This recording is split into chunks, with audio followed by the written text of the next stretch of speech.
Donc je vais vous présenter le programme Trendix sur la transition énergétique. Alors pour planter le décor, voici une courbe que vous connaissez d'ailleurs probablement, que vous avez probablement déjà vue, et qui traduit le défi climatique auquel l'humanité est confrontée.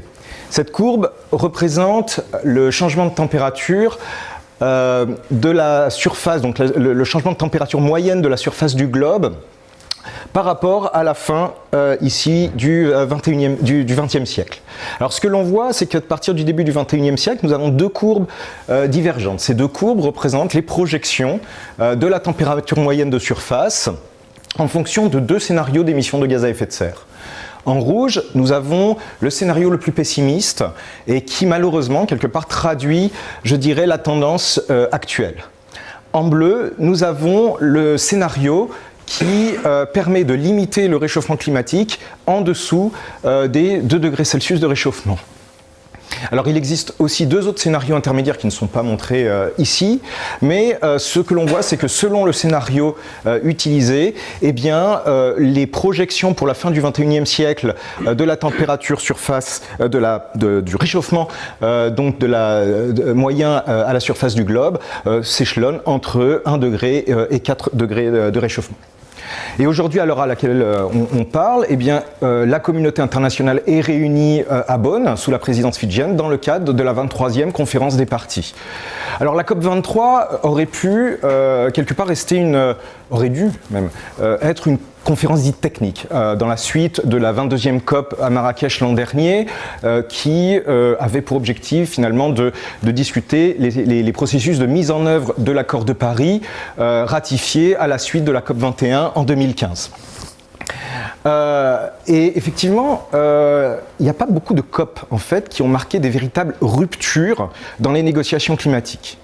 Alors j'en cite trois. La première, bien sûr, c'est la COP 3 de Kyoto au Japon en 1997, qui faisait suite au sommet de la Terre qui s'était déroulé à Rio en 1992 et au cours duquel avait été actée l'existence du changement climatique, la responsabilité de l'homme dans ce changement climatique et durant lequel avait été aussi ratifiée la Convention des Nations Unies sur les changements climatiques. Et la COP 3 constitue donc une conférence au cours de laquelle un premier accord international de limitation des émissions de gaz à effet de serre avait été également ratifié et qui avait pour objectif finalement de limiter, voire d'annihiler, je dirais, toute perturbation climatique dangereuse d'origine humaine pour l'humanité. Alors la deuxième COP, qui pour moi marque une rupture fondamentale, c'est la COP 15, à Copenhague en 2009, au cours de laquelle il va y avoir un virage majeur. Je vous ai parlé de ce réchauffement de 2 degrés, c'est à cette COP que va être définie une température seuil de réchauffement qu'il ne faut pas excéder. Alors il ne faut pas l'excéder, pourquoi? Alors il ne s'agit pas de dire qu'à 2,1 degrés de réchauffement tout va se transformer, mais malgré tout c'est un bon ordre de grandeur pour dire au-dessus de ce réchauffement, eh bien, les impacts du réchauffement climatique peuvent non seulement devenir catastrophiques, mais pour certains irréversibles. Alors cette COP 15 aurait dû aussi finalement organiser l'après-Kyoto, et pourtant cette COP est perçue comme un échec, alors qu'elle va planter le décor pour le succès de la COP 21 à Paris. Effectivement, donc à Paris, 195 pays vont s'accorder sur des objectifs chiffrés et transparents de leurs émissions, de la réduction de leurs émissions de gaz à effet de serre. De leurs émissions de gaz à effet de serre. Donc cette COP23 aurait dû, encore une fois, être simplement une COP de mise en œuvre de l'accord de Paris. Et pourtant, je dirais qu'elle bénéficie, alors je dirais malheureusement, d'une couverture médiatique un peu inattendue. En fait, cette COP23 soulève beaucoup de questions, voire même d'inquiétudes, suite au retrait récent des États-Unis de l'accord de Paris. Alors maintenir le réchauffement climatique en dessous de 2 degrés, c'est tout simplement un défi colossal. Et qui va requérir des changements absolument radicaux de nos comportements, et en particulier dans le secteur de l'énergie. Alors cette figure montre la fraction donc, qui est extraite du dernier rapport du GIEC sur donc, le travail du groupe 3 sur l'atténuation climatique, montre la part des énergies bas carbone dans le mix, dans la production électrique.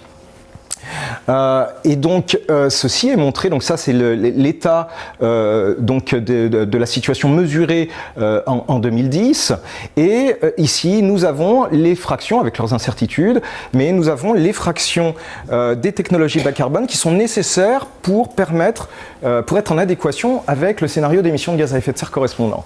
Donc ici nous avons, comme tout à l'heure en rouge, le scénario le plus pessimiste, et ici nous avons le scénario le plus optimiste, en tout cas celui qui permet de maintenir le réchauffement climatique en dessous des 2 degrés. Et c'est là, cette figure illustre bien le défi colossal auquel l'humanité est confrontée, puisque pour maintenir un réchauffement climatique en dessous des 2 degrés, il faut que le mix que dans le mix électrique, eh bien, la part des énergies bas carbone, en gros, couvre l'intégralité des besoins. Alors, quelles sont les ressources énergétiques disponibles du coup et exploitables à l'échelle de la planète ? Quel est le mix énergétique optimal pour satisfaire ces scénarios de transition à l'échelle d'un pays, d'un continent? Quel est tout simplement le réseau électrique qui pourra permettre la pénétration de façon massive des énergies renouvelables? Comment est-ce qu'on peut assurer l'acceptabilité sociale, la viabilité économique des solutions envisagées? Et bien, toutes ces questions, c'est ce à quoi on essaye de répondre dans le cadre du premier axe de recherche du programme Trendix sur la transition énergétique à l'X, et dont un exemple de recherche va vous être présenté par Anna Kreti, professeure au département d'économie de l'école. Alors, à l'échelle locale, est-ce que la solution ne vient pas des bâtiments intelligents communicants? C'est pas si simple que ça. Parce que l'intelligence de ces bâtiments provient de notre capacité à prévoir avec un minimum d'incertitude à la fois la consommation et la production électrique pour qu'après, un système mathématique d'optimisation permette de gérer de façon optimale l'équilibre à chaque instant de l'offre et de la demande. Or, à l'échelle d'un bâtiment, c'est quelque chose de particulièrement difficile parce qu'à la fois la production et la consommation peuvent présenter des caractères un peu erratiques. Et justement, donc ça fait l'objet du deuxième axe de recherche du programme Trendix, pour lequel donc, des exemples de travaux vont vous être présentés par Jordi Baldossa, ingénieur de recherche au département de mécanique de l'école. Et enfin, quels sont les matériaux, les systèmes de conversion d'énergie ou de stockage qui permettent à la fois d'améliorer l'efficacité des systèmes, permettent d'augmenter leur durabilité, permettent de réduire les coûts. Et bien ça, c'est aussi autant de questions auxquelles l'axe 3 du programme Trendix vise à répondre et pour lequel Yvan Bonacieux va vous présenter un exemple. Donc Yvan Bonacieux, professeur au département de physique de l'école.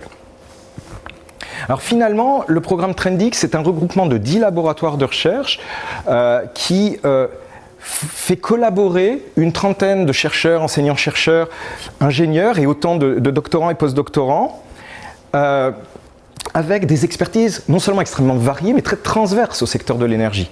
Nous avons par exemple donc, les sciences sociales et économiques avec 2 laboratoires, en passant par les sciences des matériaux et de l'ingénieur avec 5 laboratoires, mathématiques appliquées et informatique avec 2 laboratoires, et les sciences du climat avec 1 laboratoire et l'institut auquel ce laboratoire appartient. Alors cette recherche, c'est une recherche interdisciplinaire de haut niveau, comme j'espère nous allons vous présenter, et qui vient aussi en support à l'innovation, et ce sous 3 angles différents.